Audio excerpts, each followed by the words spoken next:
Falonitsidika ny tokantrano indray tompoko lasy tompoko vavy ny sampana fampalalam-baovao amin'ity aliny talata fa 7 ny volana novambra taona 2024 ity. Asaina mpanajana ianao anaraka ireo vaovao ny angony ny mpanao gazetinay. Ny vaovao teny amin'ny antenimieram-pirenena teny no isataratsika ny vaovao amin'ity alina ity. Ny toeandroany teny amin'ny lapan'ny Tsimbazaza ny seminera mikasika ny demokrasia miatrika ny fanelezana vaovao diso iarahan'ny parlementa malagasy sy ny assemblée parlementaire de la francophonie.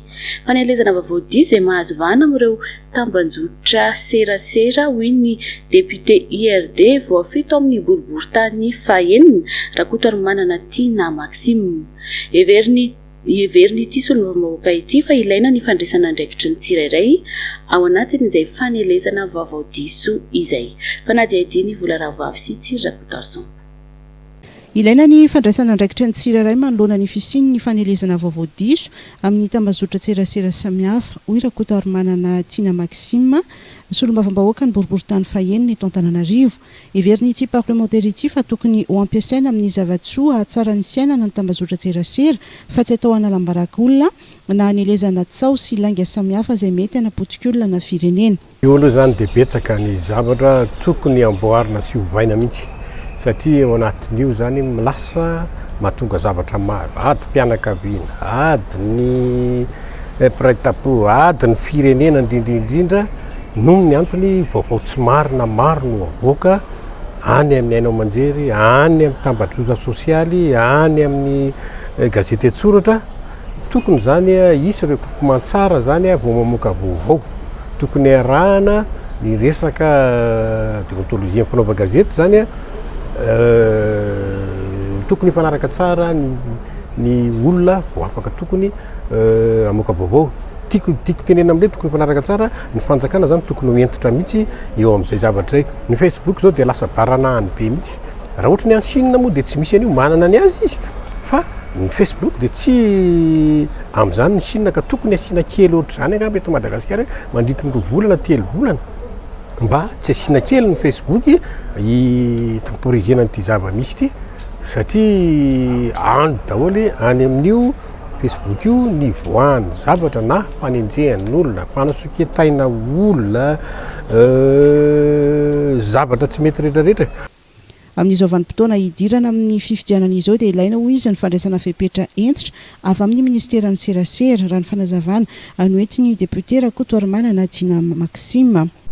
Ny ministeran'ny communication aloha zany voalohany indrindra tompona andraikitra be amin'izany satria zany fifidianana zany zavatra saripady. Vao mamoaka resaka kely fotsiny eo ohatra hoe doublon ohatra zany na tsy misy ary zany ohatra dia efa lasa resa be ary mitohy lava be liste électorale. Vao miresaka kely an'izany fotsiny ao anaty anankiray fotsiny no miresaka zao dia lasa korotana be ny firenena ka tokony andraindraikitra ny firenena ray manontolo indrindra ny ministera tompona andraikitra. Ny vahoaka ihany koa zany tokony handray tsara ny zavatra ao izay voalaza, handray lesona tsara tamin'ny zavatra teo aloha koa satria ny zavatra teo aloha hitantsika fa dia manakorota-pirenena ty resaka vaovao tsy marina ao anaty Facebook sy ny Instagram ny rehetrarehetra sy ny karazany. Ny farana androany ny seminera mikasika ny demokrasia miatrika ny fanelezana vaovao diso anisan'ny loha hevitra nodiniana nandritry ny roa andro ny ny seminera ny mikasika ny fanelezana vaovao diso eto Madagasikara sy ny lalàna misy ny fanamboarana sy fifaneratseran'ny vaovao diso ary ny fomba amantarana ny vaovao diso ny tokony atao manoloana izany. Fa nivoaka tamin'ny fahanginany kosa ny filoha teo aloha Hery Rajaonarimampianina nandritra ny fihaonana tamin'ny antoko HVM France izay notontosaina tao Paris ny asabotsy farany teo. Latsaka ankaterena ny firenena mamely ny kere any atsimo sahirana ny seha-pamokarana samihafa ary mitombo ny elanelana eo amin'ny mpanakarena sy ny mahantra raha ny fanahian-kevitra nataon'ny filoha teo aloha Hery Rajaonarimampianina nandritry ny rentrée politique 2021 regard croisé entre le président Hery Rajaonarimampianina et le HVM France izay notanterana tany Paris ny sabotsy lasa teo andro izay nankalazana ihany koa ny tsingeritaona naterahan'ny filoha teo aloha. No tsy ahivany fa sarotra ny anarana ny fiainam-pirenena raha tsy misy tetika matipaika sy matotra manao antso ihany koa ny tenany mba tsy sarasarahan'ny HVM na any Frantsa na eto Madagasikara. Ary miantso atsika rehetra hiaraka tsara reo avatsika any Madagasikara zay sahira mahantra tsy manan-koanina na ho tafina ireo tsy manan-kialofana ireo tsy salama tsapahorina reo hiarany herisetra isan-karazana mivavaka ho azy reny isika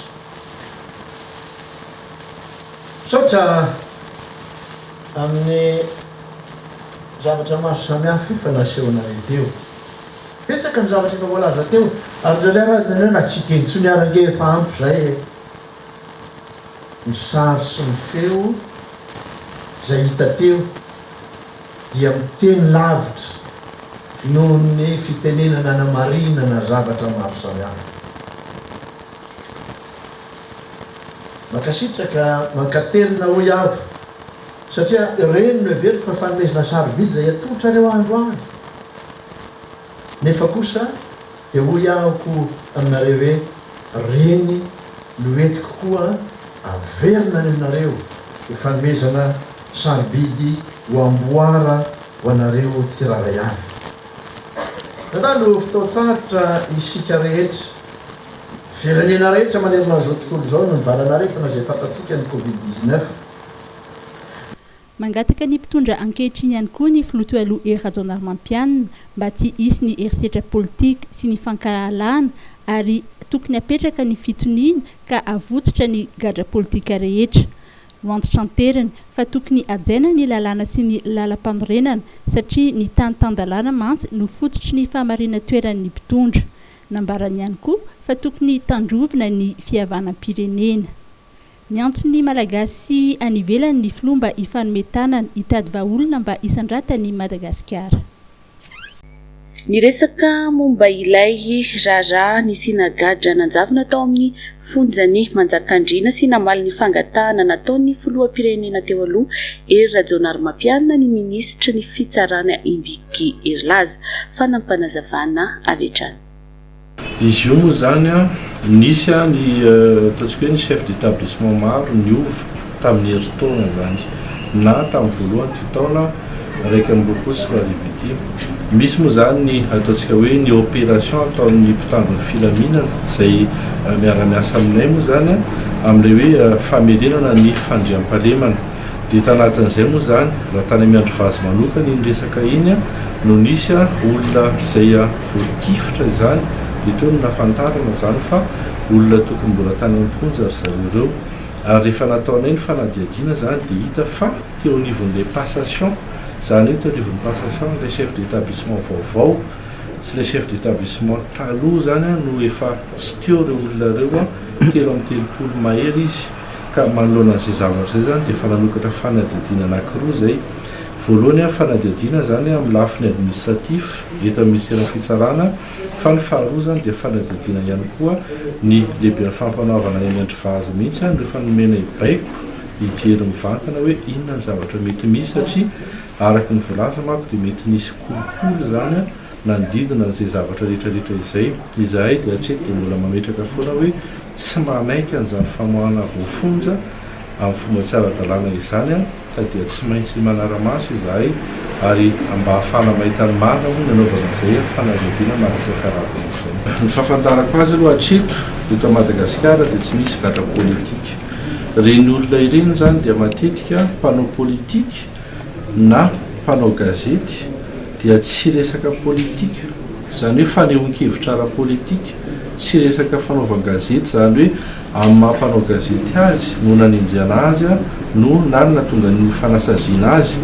Ary eto dia tiako foana ny manamafy ny mpitsara-panomoaka didy dia manana foana ny fahaleovantenany fa raha jerenareo zany reny antota taratasinady sy ny didim-pitsarana ireny dia infraction de droit commun zany hoe eloka tsotra no nanenjany fitsarana azy no nanamelohan'ny fitsarana azy. Izay ihany koa dia miezaka foana ny mampanaja n'izany fahaleovantenan'ny fitsarana izany tsy mitsabaka amin'izany ary eto ny angaviana ihany koa ny olona rehetra na ny mpanao politika niza dia tokony a manaja ihany koa ny faharevan'ny fisarana fa karazana pression ihany reny zavatra ireny a ary hitantsika ihany koa fa ny mpitsara dia tokony arovana manoloana an'izany pression izany satria manao ny asany izy. Tsy makany amin'ny fampandrosoana fa misy fiemorana ny firenena malagasy hoy ny député ny Toamasina no sady filohan'ny antoko MTS Roland Ratsiraka. Manoloana ny zava-misy io ilaina hoy izy ny fijerena vahaolana sy fikarohana ny lalana entina moana ny firenena ao anatin'izay fahasahiranana izay no antom-pisian'ny fikaonandoha izay ho tanterahana miaraka amin'ny vondrona panorama ny sabotsy 17 ny volana novambra ho avy izao izay ho totosaina etsy amin'ny hôtel Carlton Anosy. Fanadiadiny vola ravoavy sy Tsirakotarsan. Ny 17 novambra zao a dia zava-dehibe izy satria maro ny antoko politika nantsoina fa tiako ampahafantaranareo fa nantsoina ny filoham-pirenena, nantsoina ihany koa ny filoha rehetra taloha, nantsoina ihany koa ny andrim-panjakana rehetra sy ny solombavambahoaka sy ny sénateur rehetra mba iony zay a fa midébattre amina thème hoe Madagascar fait marche arrière, comment sortir de ce gouffre. Satria misy milaza mantsy hoe andritry ny enimpolo taona zavatra ohatran'izao tsy natao sy ny sisa ka mba maingavany zareo zany na momba amin'ny fitondrana tsy momba na olona tsy miankina mba ho tonga amin'ny fotoana io a fa na dia zany aloha efa maro ny olona ho avy a ohatrany efa mihoatra lavitra be zany ny isan'olona ho avy a confirmé a fa io tsika mahita zay zavatra mivoaka amin'io andro io a fa mankasitraka sahady ny groupe panorama zay miaraka amiko mikarakaran'ilay izy a ary ho hitanareo fa ampiavana ny vahoaka malagasy ny tantena tadiavinay a ary indrindrandrindra ampiseho hoe inona ny lalako ombana mba hivoantsika amin'izao situation misy antsika zao. Eo amin'ny lafiny fitaterana kosa indray dia nampahafantariny ireo anivon'ny coopérative mampitoena Tanarivo amin'ny faritany na miana atsimo izany na miana varatra na miatsinanana na miakandrefana fa hiakatra ny sara-pitaterana amin'ireo taxi borosy manomboka ny 12 ny volana novambra ho avy izao. Fiakarana n'ireo antony maro samihafa toy ny aratsiany lalana izay miteraka faty antoka ho an'ireo mpitatitra satria matetika misy ny fanarenana satria matetika simba ihany koa ny fiara. Eo andanin'izay nefa dia mbola miakatra ihany koa ny vidin'ireo kojakoja ilaina amin'izay fanamboarana fiara izay raha sy tena fa tsy ny vidin'ny pneu na ny kodiarana raha nambaran'ireo mpitatitra. Ny andinindin'izay mety ho fiakaran'ny sarandalana manomboka amin'ny 12 ny volana novambra izay no arahantsika ato anatin'ity rindran-tsary ny Mamy Rasoanevo ity. Hiakatra ny sara-pitaterana mampitohy amin'ireo faritany rehetra ho an'ny taxi borosy raha ny vaovao voaray teny anivon'ireo tobim-piatsonana. Anomboka ny 12 ny volana novambra izao raha ny afisy efa mipetaka eny an-toerana izany fiakarana izany. Ny fiakaran'ny vidin'ireo kojakoja ny fiara toy ny kodiarana ary ny fahasimban'ny fiara matetika vokatry ny aratsy ny lalana no isan'ny mampiakatra ny sarandalana. Taloha be izy tamin'ny 2000 izy roa alina dia izao izy niakatra 5 roa alina izy teo. Izao zany niakatra 3 alina indray izy. Ny chauffeur aloha zany eo amin'ny pièce-na automobile zany niakatra be mihitsy. Ny pneu zao taloha 1 million, zao nefa fa 1 million 5, mahery ary 1 million 600. Dia izy zany raha fiakarana zany amin'ilay fiakatra ny pièce mianina zany normal be ilay fiakarana livre satria ilay pièce zany miakatra be daholo ny momba ny automobile.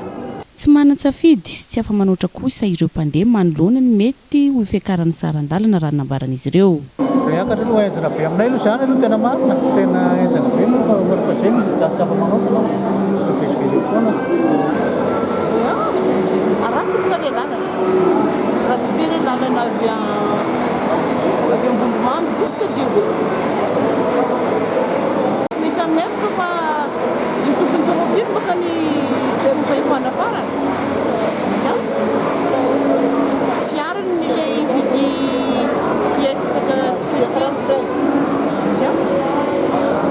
après ny fahitako izy zay le ela baka itetanay fa ela tianay vita lalana. Fa ela ho an'ny mandeha mianavaratra raha 3 alina ariary ny miazo any Mahajanga dia hiakatra 5 alina ariary izany hoe isonitra 2 alina ariary ny sarandalana. 3 alina ariary kosa ny miazo any Tomasina raha 5.2 alina ariary izany teo aloha. Raha etsy ariary no makany Diego raha toka 7 alina ariary izany amin'izao. Miakatra ihany koa ny sarandalana ho andro zotra mampitoena Antananarivo sy ny lalam-pirenena fa fito iny. Tafiakatra 2 alina sy ray etsy ariary ny makany Fort Dauphin, 5.3 alina ariary kosa ny miazo any Fianaratsoa. Efa nisy ny taratasy nalefandreo filohan'ny kooperativa izay mampahafantatra ny ministeran'ny fitaterana sy ny famantarana ny toetrandro ary ny ATT mikasika ity fanitsina ny sarapitateram-bahoaka ity. MaTV, Le Fred, Ré 17 vous présente Mad Max.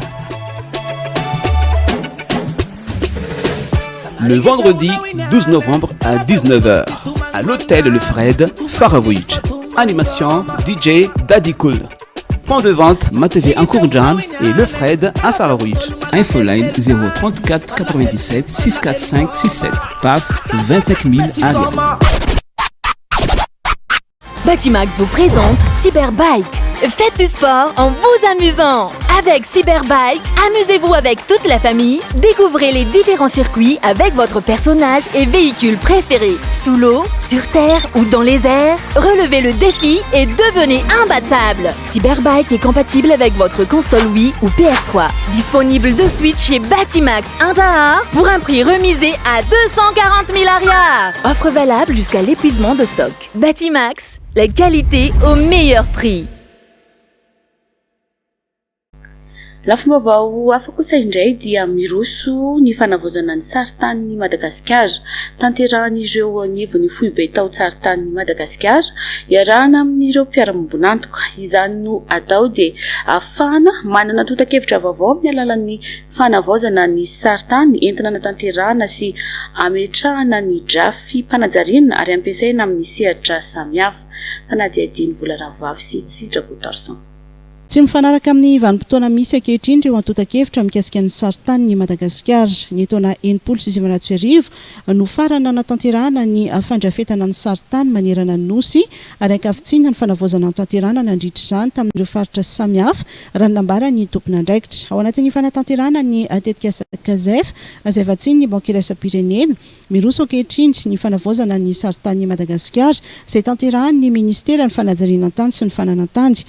Nambara ny tale général ny FTM fa commune misa 7 manerana ny nosy no natanterahana ny fakana sary amin'ny alalan'ny fiaramanidina eo ihany koa ny fakana izany amin'ny alalan'ny zanabolana.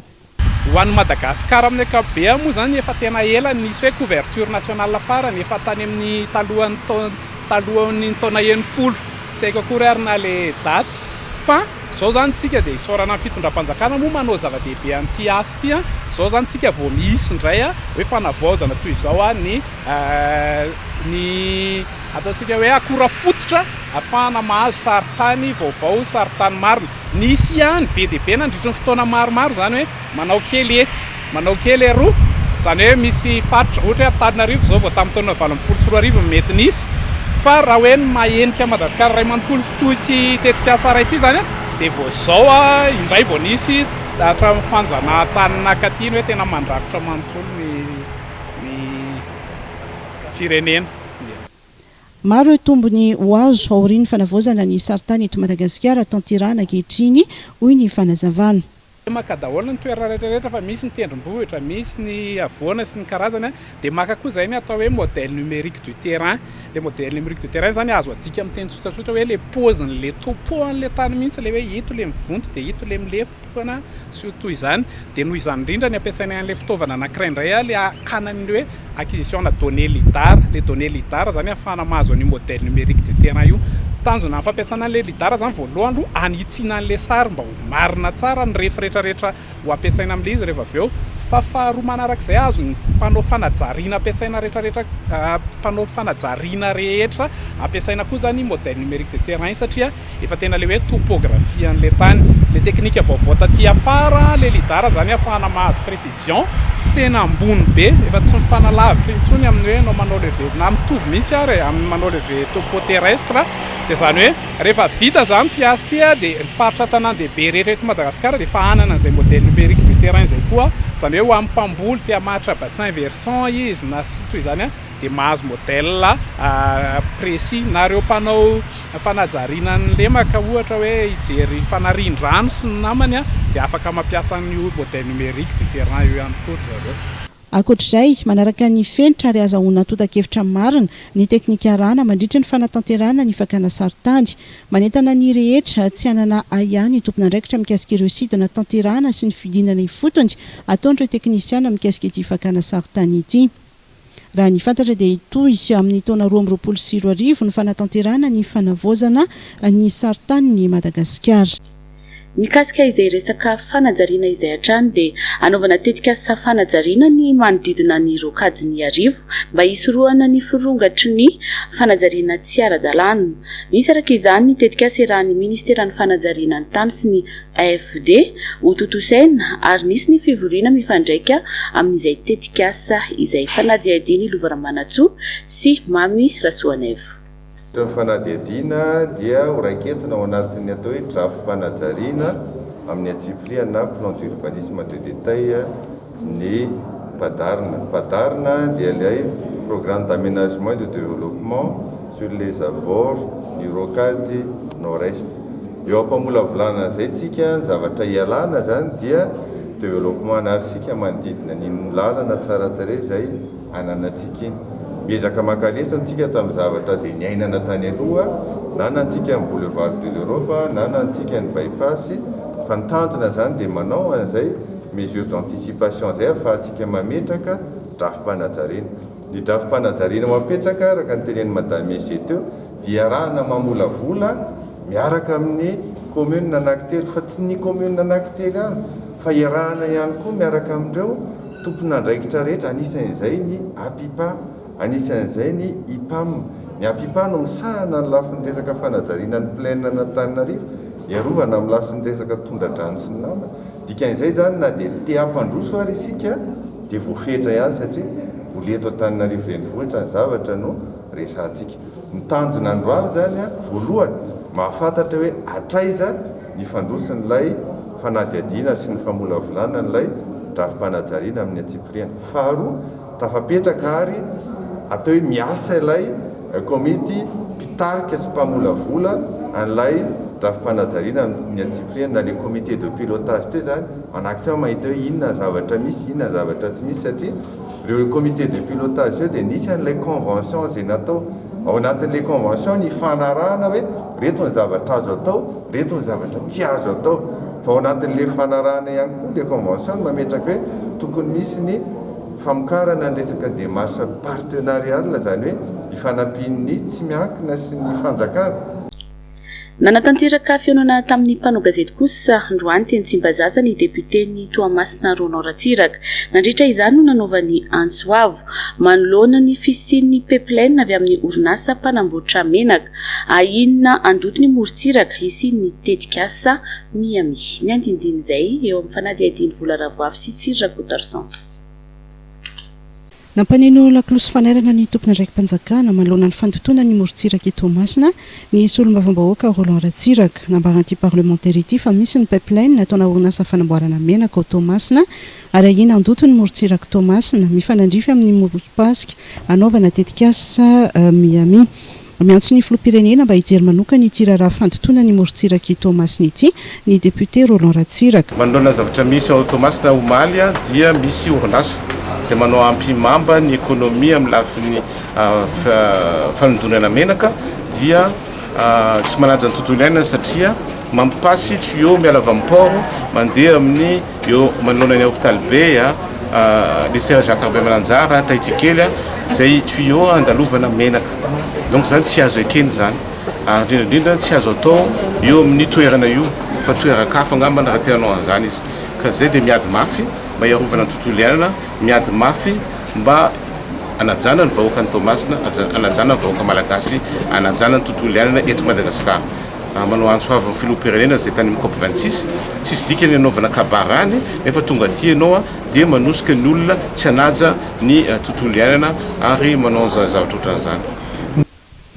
Raha ny fanazavana dia efa anisan'ny fepetra efa noraisiny teo anivon'ny fiadidiana ny tanànan'ny Tomasina ny fampitsarana ny fametrahana io pipeline io. Atamatavy efa misy plan d'urbanisme nataonay misaotra ny ben'ny tanàna koa efa nanome sahady izy arrêt des travaux amin'ilay asan'ny société Ita ho maly ariva misaotra anazy fa tsy izy ihany tompony andraikitra eto Madagasikara satria ao ny ministre ny environnement ao ny prime ministre ao ny filoham-pirenena mamonjy COP 26 nefa ny androany ndray mandavaka mba hisiny pipeline ampidirana menaka za mihevitra hoe Miami io anatsaranay anaovana pipeline le Miami za mihevitra hoe anamboarana an'le lalana amoron-dranomasina mba hafanatsarana le izy anaovana an'le pipeline grave zany ka dia miteny aminareo aho fa za dia hijoro jusqu'à amin'ny farany mba hitsahatra io zavatra ataonareo io fa ôko zay fa nitsakitsana amin'ny vahoaka malagasy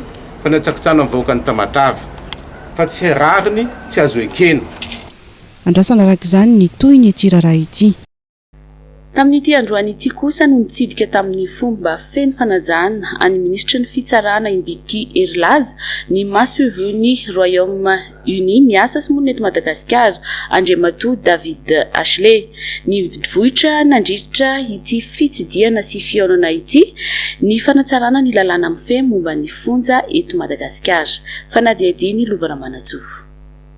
Beneficiaire ho an'ny Andriamatoa masovony firenena Britannique eto Madagasikara zava-dehibe tokoa izao fihaonana izao satria nafahan'ny ministera fitsarana nampita aloha ny vina ny filohan'ny repoblika izay navadika moa zany ho politika kapobean'ny fanjakana ary ho tanterahana eto anivon'ny ministera ny fitsarana nazavaina taminy moa zany inona ny ataontsika hoe priorité anatin'izany zavatra rehetra izany raha makasika moa ny administration judiciaire dia raha tsika mahafantatra zany ny fanatsarana ny fomba fiasa fanafainganana ny fomba fiasa fametrahana ny kalitao ihany koa amin'ireo didim-pitsarana maro isan-karazany ny fijerena ihany koa ny marary amin'ny vahoaka indrindraindrindra zany ny ataontsika hoe ny resaka aditany ny resaka hoe tsy fahafantarana ny didy amandalàna maro isan-karazany ny fitsarana manakaika ny vahoaka zay zany dia zava-dehibe tokoa nafahanay nampita sy nampahafantatra azy izany. Ny manaraka an'izay koa ny aty amin'ny fandrarana ny fonja dia eo zany le fampanajana ny zon'olombelona ny fanatsarana ny fotodrafitrasa maro isan-karazany ny fijerena ihany koa zany ahoana no anenana nisan'ny voafonja satria tsy hoe ny fampitomboana nisan'ny fonja ny zava-dehibe fa ny fanenana ihany koa nisan'ny voafonja anatin'izay zany tafiditra ny resaka réforme ahoana ny ametrahana zany lalàna zay hoe tsy tokony ho fonjaina foana ny olona raha zavatra maivamaivana ny kasika azy fa ny anaovana ohatra ny travaux d'intérêt général zany hoe manao asam-bahoaka izy fa tsy mijanona ny amponja tsy manao ninina eo ihany koa fametrahana ny politique na réinsertion sociale zany hoe ny redynamisation ny campénaux dia tsetretsetra zay zavatra maro isan-karazana zay zany no nampitainay nampahafantarina azy amin'izay hoe priorité atao anivon'ny ministera fitsarana. Eo ihany koa moa raha tsika mahafantatra fa système juridique anankiroa no misy ny azy moa zany dia ny common law ny atsika dia romano-germanique fa na tiana tsy tiana dia efa mivoatra be zany fifandraisana iraisam-pirenena misy fampidirany foana hitantsika zao dia tsika mpikambana amin'ny SADC mpikambana amin'ny COMESA tsy voatery ho lalàna romano-germanique ny any fa misy ihany koa ny lalàna ny common law tsika zao dia misy mpitsara zay lany somatsara amin'ireny fitsarana iraisam-pirenena ireny dia ny fomba iaraha miasa ihany koa no jerevana ahoana ny ahafahana ohatra manao échange hoe mba misy ny mpitsara malagasy mba ho fanina na tsy hoe ho fanina fa hoe mba manaraka ihany koa nijeriny traikefa any amin'ireny toerana maro samihafa ireny. Betsaka ny fiara-miasa azo atao, betsaka ihany koa ny fanohizana n'izao dinika izao satria mbola fanlalofana moa fitsidiana ara-pomam-panajana nataon'Andriamatoa maso fivoa ary izay moa no isaorana tanteraka azy. Voatery katona ny sekoly Saint-Paul sy ny sekoly teknika ao Morondava faritry Menabe noho ny fahitana trangana coronavirus. 12 no lasa ary tafaverina tamin'ny tompony ary dahalo iray no tratra tao amin'ny komina Ambanivohitra Mitsinjo. Nisy ihany koa ny antsoavo nataon'ny fianakaviana Sandratra Valimbavaka izay namoiny teny amin'ny Banivato. Arahinao ato anatin'ny vaovao tapatapany ny andinindinizay. Voatery nakatona ny sekoly Saint-Paul sy ny sekoly teknika ao Morondava faritry Menabe no ny fahitana trangana coronavirus avy amin'ny fifampikasoany atao amin'ireo sekoly ireo. Mikatona mandritra ny 12 andro ireo sekoly ireo araka ny fipetra no raisiny manam-pahefana tany amin'ny toerana. Efa voamariny taleparitry ny fahasalamana atao Morondava ny fisian'ny tranga atao ry ny fitiliana tao. Volaza fa efa mandray ny fitsabony ireo olona voatily ny toeram-pitsabony any an-toerana ary no mafisin'ny tompona andraikitra fa ampy ny fanafody eo ampelantanana. Omby 12 amin'ireo 420 lasa no tafaverina amin'ny tompony ary dahalo iray no tratra tao amin'ny komuna Ambanivohitra Mitsinjo distrika ny Sakara. Io no vokatra tao rin'ny fanarahanjy nataon'ny fokon'olona sy ny Dinabe ary ny Zandary tao amin'ny Bourgade ny Betsioky Somoty. Ratsevina dia ny trangana fanafian-dahalo tao Ambadija komuna Analamsampy Toliary faharoa ny farany herinandro teo ka nietsika avy hatrany ny rehetra nanaradia ireo dahalo. Mbola mitoy moa ny fikaroany ireo dahalo tafatsoka. Manao antsoavo amin'ny fitondram-panjakana ny fianakaviana Sandratra Valimbavaka izay namoiny teny amin'ny Banivato ny fahaeniny volana Jona lasa teo mba hitohizana ny raharaha eny anivon'ny fitsarana. Miaramila 3 lahy ao amin'ny Titoby ity ny voalaza fa ny sambotra sy nanasa azy ka nitarika ny fahafatesany araka ny fitatarany zaza iray izay nosamborina ny araka taminy. Efa maro ny fitarainana napetraka toy ny teny amin'ny association Fiti sy ny service de doléance eo anivon'ny fety dinan'ny Repoblika saingy mbola tsy nisy valiny avokoa raha nambara ny fianakaviana. Tapaka ny lalana teny Tsimbazaza vokatry ny loza antranga teny an-toerana. Ny anjerany andrinjerony Jirama iray teny an-toerana ka nitsivalana teo amin'ny arabe araka nambaran'ireo nanatrimaso dia nidomin'ny fiara 4x4 ilay andrinjiro ka izany nampianjery azy ka niteraka izao fahatapahan-dalana izao. Eo amin'ny ady amin'ny valanaretina coronavirus kosa indray dia tafapetraka ao amin'ny foibeny DPEV Befilatanana ireo congélateur miisa 4 manana hatsika miiba 20 degré Celsius andraisana ny vaksiny Pfizer izay ho tonga amin'ny tsy farany volana Novambra ity. Ankoatra ny AstraZeneca sy ny Johnson araka izany dia manana safidy ireo malagasy anatanteraka ny vaksiny ho fanefitry ny valanaretina COVID-19. Fa miaina fasairanana noho ny fiovaovan'ny toetrandro ny any amin'ny faritra atsimo nonosiny. Ny tsy fisian'ny ranonorana tao anatin'ny 2 taona nosesy no tena nitarika izany sy nampamafy ny fiantraikan'izany tany an-toerana ary nampitombo ny resaka kere. Raha nambara ny mpampakateny Angèle Solange. Mafy ny fiantraikan'ny fiovaovan'ny toetrandro any Atsimon'ny Anosy. Ray faingo telo tapitrisa no miaina ao anatin'ny Keriany amin'ny faritra Androy sy Anosy raha ny tatitra ofisialy. Anisan'ny noresahany filoam-pirenena Andry Rajoelina ny momba ny zavamisy any Atsimo nandritra ny fivoriana COP26 no totsaina tany Glasgow tany Écosse. Mafy ny mpampakateny ny antemera-pirenena ny député voafito ao Ambosary Atsimo fa ny tsy fisian'ny orana tato anatin'ny 2 taona no tena mampitombo ny tsy fahampitsakafo.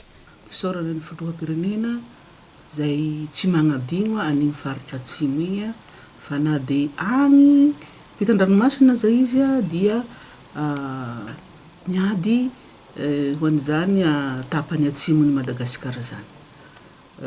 Ankasitrahana Andriamatoa filoha fa tsy very akory niezaka ataonao agnatsimo satria dia misy malagasy be dia be mipetraka agnatsimo ary sahirana tokoa. Kanefa na dia zany aza isaorana ny fitondram-panjakana amin'ny ezaka zay efa natao sy ny mbola hatao. Ny kere moa zany raha ny kere no tena hoe tena mahavoanay noho tsy fitongavany rotsakorana noho ny fiovaovany zay toetrandro zay dia mbola mitoetra zany zay kere zay. Raha ho an'ny distrikany Amboasary Atsimo manokana dia ny nombre ny ponina amin'io distrika io, nisan'ny ponina amin'io distrikany Amboasary Atsimo zany dia efa mananika ny efatra hetsy. Tafiditra ao anatin'ny drafitra fanandratana ny atsimon'ny nosy ny fametrahana ny fotodrafitrasa fanomezan-drano ambolena sy amokaran'ny mponina. Nambaran'ny député Nambosary Atsimo fa efa misy ny tetikasa mandeha ary afaka isitrahany mponina, anisan'izany ny fanamboarana barazy. Fotodrafitrasa mahakasika ny Kerea dia misy koa ireo barazy izay efa à 80% ny asa vita. Ny fitariny rano, fitaritana ny rano nefa zany zao ny vao andalana appel d'offre angamba izay raha tsy diso aho fa raha ny barazy indray dia efa betsaka ny efa amperinasa tanteraka amintsika miteny zao. Mbola apetraka olana ho an'ny distrika Nambosary Atsimo an-trano kosa ny fahatapahan-jiro matetika sy ny tsy fisiany ny fandriampahalemana ary miantso ny tokony hamahany ireo aingana ny député Angèle Solange. Omaly fahavalon'ny volana novambra kosa no nosokafana tamin'ny fomba ofisialy ny atrikasa ifanakalozana ireo gouvernoura rehetra sy ireo bentanàna manerana ny izay tanterahana ao Tsirabe mandritra ny roandro tonga nanome voninahitra ny fanokafana ity hetsika ity ny Premier ministre Andriamatoa Christian no trondro mpikambana eo anivon'ny gouvernement. Loa efitra telo lehibe no novelabelarina nandritra ny fivorian'ny ben'ny tanàna ny tanan-dehibe sy ireo gouvernoura izay natao tao Antsirabe nandritra ny roandro izay ny farana androany. Anisan'izany ny mikasika ny filaminam-bahoaka, ny fanazavana mikasika ny tetikasa ny vondram-bahoaka paritra itsinjaram-pahefana ary ny fifandraisana amin'ny samy ministera. Ilaina ny fikonan-doha toy izao hanatsarana sy handrindrana ny fomba fiasa hoentina mampandroso ny firenena, hoy ny Premier ministre Christian. Apetrakatsika tamin'ity firenentsika ity ny fitsaram-pahefana. Ary ny fitsaram-pahefana dia tsy hoe nametraka lana vaovao tsika, nametratsika ny lettre de politique de la décentralisation émergente. Tsy lalàna fotsiny no apetraka, tsy ritsan-teny fotsiny apetraka, fa mamelona zany atsika amin'ny alalan'ny fomba fiasa mirindra apetraka atsika. Anatin'izany ny fametrahana ny gouvernoura paritra. Matetika lazaiko ambianibiany mahakasika an'izany. Matoa tsy ny lazaintsika hoe nomenanarina hoe chef de région na lehibe fatra zao satria misy lalan-tsaina hafa mihitsy napetraka finanana publika. Zany gouvernoura paritra zany gouvernoura zany dia olona zay omena fahefana. Matsapa ianareo aty amin'ny faritra fa misy ampahany fahefana be dia be nomenanareo. Voatsy akory dia nalina ihany koa ny dipanjakana eo amin'ny lafiny sosialy, eo amin'ny lafiny toekarena mba hafanareo mandamina ny any faritra rehetrarehetra any ary ao anatin'izany lamina apetraka zany ny fiaramiasa amin'ireo tale faritra rehetrarehetra tale paritra rehetrarehetra amin'ny sampandraram-panjakana. Zava-dehibe zany satria mazava lalàna mahakasika ny fitsaram-pahefana sy ny fanapariam-pahefana dia ilaina iny dipanjakana iny.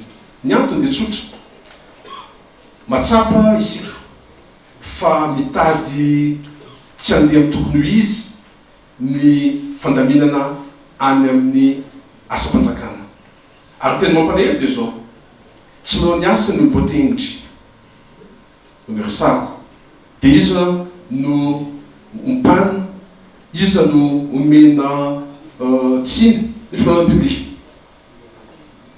ary izy nomena tsiny ny ministre, izy nomena tsiny ny gouvernoura sisa. Zany no mahatonga atsika ary matetika ny reny lehibe ny sampandraraha reny koa indraindray dia tsy manaraka ny toromarika omen'ny ministera ary tsy manita ihany koa ny asa zay sahaniny eo amin'ny laharam-pahamena aty amin'ny ifotony. Ary zany mila arindra zany, ary zany mila alamina zany, ary ataoko fa zay fandaminana zay sy zay fandravonana ny rehetrarehetra zay dia zava-dehibe tokoa zany mba vantsika manatratra zay fampandrosoana, zay fatarany teo fampandrosoana zay. Nampisogadina ny mahazava-dehibe ny fampandrosoana ifotony sy ny mahazava-dehibe ny fikonan-doha toy izao ihany koa ny ministra ny Atitandy. Tsisy fampandrosoana ho an'ny Madagasikara raha tsy misy fampandrosoana any ifotony. Zay fampandrosoana ny fotony zay nefa dia tsy maintsy mitaky fomba fiasa matipaika, mirindra, milamina. Eo amin'izay fikarohana an'izay fomba fiasa matipaika sy mirindra ary milamina izay dia ilaina ny fifanakarozankevitra, ilaina ny fizarana traikefa, ilaina ny fifanomezam-baovao, ilaina ny fikaonan-doha tahaka izao tanterantsika izao. Indrindra fa ny tompona andraikitra isan'ambaratonga, ny gouverneur tsirairay any amin'ny toerana misy azy any dia tompona andraikitra ary miatrika olana goavana. Ny be ny tanàna tsirairay any amin'ny toerana lavitra isan-karazany rehetra dia miatrika ny olana goavana mianjady amin'ny vahoaka. Fa rehefa mba miaona tahaka izao kosa dia tonga amin'ilay fiteny hoe ny tavan'ny rahalahy mandrangotra ny tavan'ny rahalahy. Misa 730 ireo ben'ny tanàna nivory niaraka tamin'ireo gouvernora 13 manerana ny Madagasikara atarian'ny premier ministre lehibe ny gouvernementa, ny ministra ny ati-tany sy ny ministra pia ny faritra Vakinakaratra.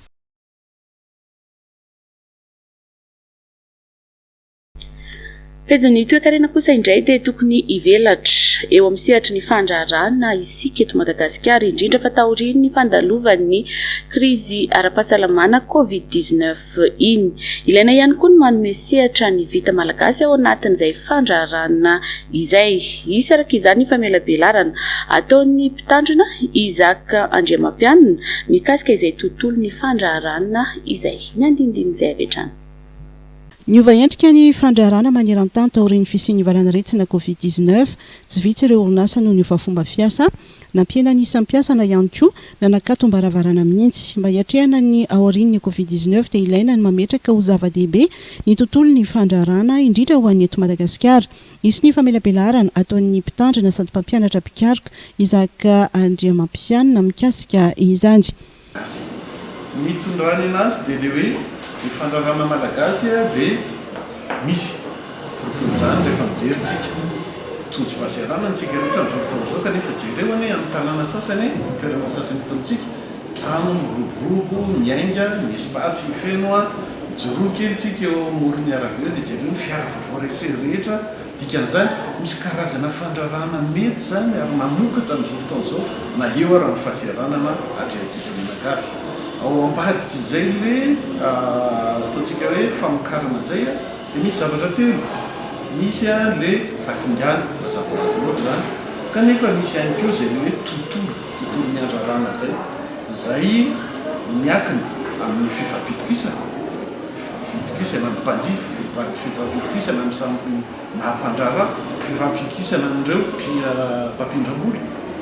Misy ihany koa ny asa mijoro, asa mazaka tena, asa matotra, ary farany eo amin'resaka hoe vokatra hoe zavatra mba ahitam-bokatra ny zavatra atao, fa tsy dia hoe zavatra atao satria tsy mahita atao antsika na manao asa tselitsika, fa mba zavatra tsara rafitra.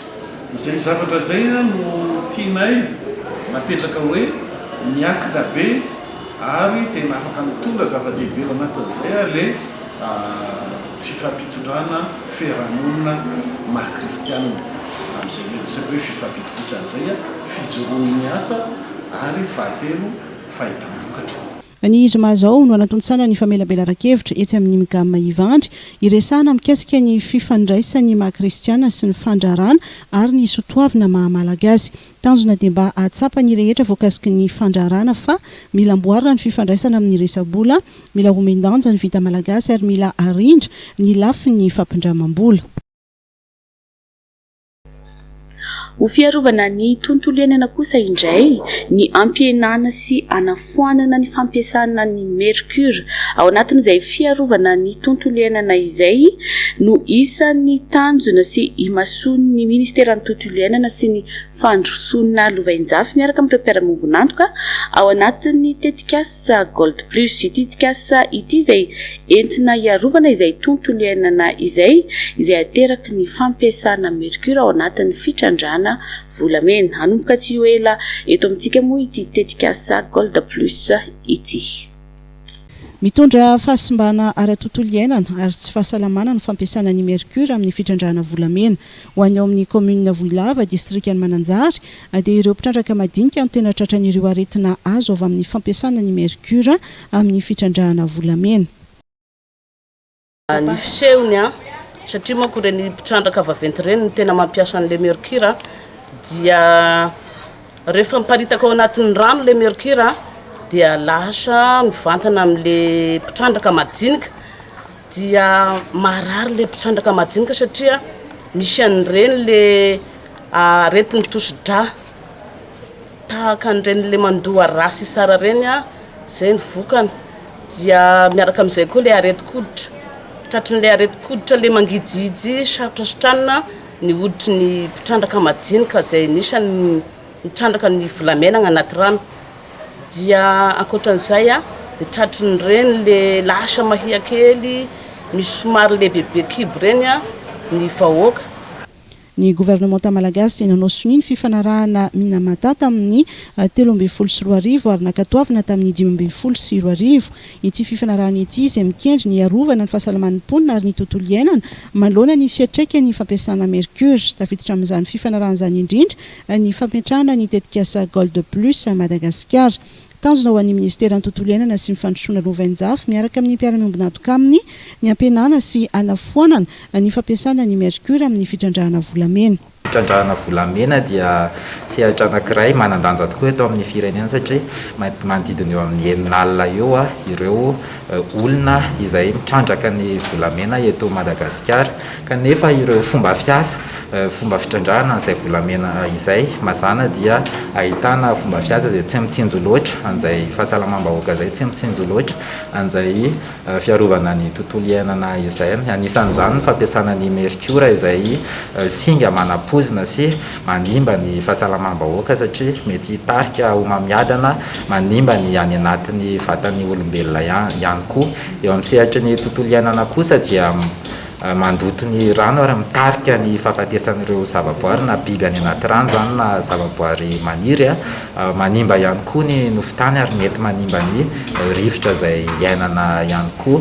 Raha ireo atotanisa dia heverina fa manodidina ny 12 taonina ny lanjan'ny mercure izay ampiasaina amin'ny fitrandrahana volamena eto Madagasikara raha toka 17 taonina fotsiny ny volamena izay vokarina ao anatin'izay. Betsaka kokoa izany ny fampiasana ny mercure ampiasaina noho ny volamena izay vokarina. Ny tanjona ao anatin'ity tetikasa Gold Plus ity dia nanenana na anafoanana mihitsy izay fampiasana ny mercure izay ao amin'ny sehatry ny fitrandrahana ny volamena mba azahoana fomba fiasa mitsinjo kokoa ny tontolo iainana mitsinjo kokoa ny fahasalamam-bahoaka ary azahoana ireo taranaka faramandimby an'izay fandrosoana Lovainjafy izay.